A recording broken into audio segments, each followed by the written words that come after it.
जवळजवळ आज पहिल्या युक्तिवादात 1 तासामध्ये मी न्यायालयाला विवेचन केलं आणि न्यायालयाला स्पष्ट कल्पना दिली की मत्साजोगचे सरपंच संतोष देशमुख यांचा खून हा एका मोठ्या कटाचा परिपाक आहे आणि हा कट कसा होत गेला, कसा शिजला हे तारखेप्रमाणे न्यायालयाला सांगितलं।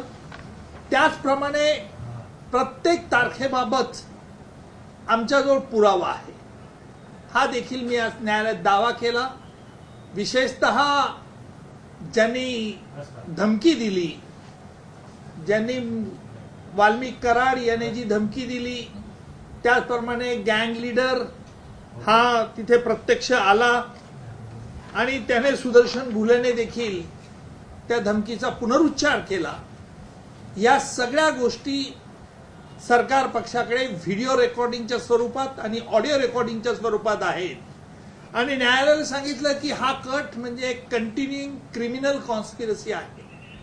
हा कट 2 किंवा दोघांपेक्षा अधिक आहेच, परंतु हा कसा वाढत गेला आणि यातील आरोपी कसे दोषी आहेत। यातील एक फरारी आरोपी आहे, त्याच्याबद्दलही आम्ही कृष्णा आंधळेबद्दल न्यायालयाला विशद केलं की याचा देखील या गुन्ह्यात सहभाग कसा आहे।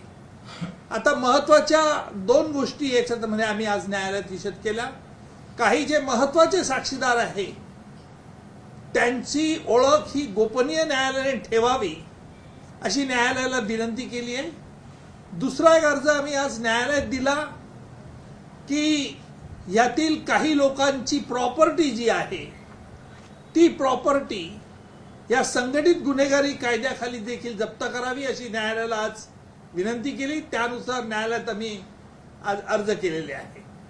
या CIDचे SITचे प्रमुख श्री तेली हे स्वतः न्यायालयात हजर होते, त्यांचे सहकारी सर्व हजर होते। माझे सहकारी ॲडव्होकेट बाळासाहेब कोल्हे यांनी सगळ्या कागदपत्रांची पूर्तता, जे आरोपींना काही जे कागद हवे होते ते कागदपत्रांची पूर्तता केली। आमच्याकडे असलेल्या उपलब्ध पुराव्यानुसार ही घटना 8 ऑक्टोबर 2024 पासून तर शेवटी म्हणजे ज्या वेळेला 9 जानेवारीला यांचा मत्साजोगचे सरपंच 9 डिसेंबर 2024ला यांचा ज्या वेळेला निघून खून झाला त्यापर्यंत या घटनाची मालिका ही आम्ही न्यायालयात विशद केली आणि तसंच न्यायालयाला स्पष्ट केलं की प्रत्येक घटनेच्या तारखेविषयी आमचा जो पुरावा आहे, यातील संघटित गुन्हेगारी ही कशी फोफावली गेली आणि यातला म्होरक्या जो गँग लीडर सुदर्शन घुले आहे, हा मुख्य आरोपी जो वाल्मिक कराड याच्या म्हणण्यानुसार कसा वागत होता हे देखील आज न्यायालयात आम्ही स्पष्ट केलेलं आहे। आरोपींना सगळी कागदपत्र त्यांना जी हवी होती ती देण्यात आलेली आहेत आणि तसंच याचे पुढची स्टेप म्हणजे 10 एप्रिल ही तारीख ठेवली आहे।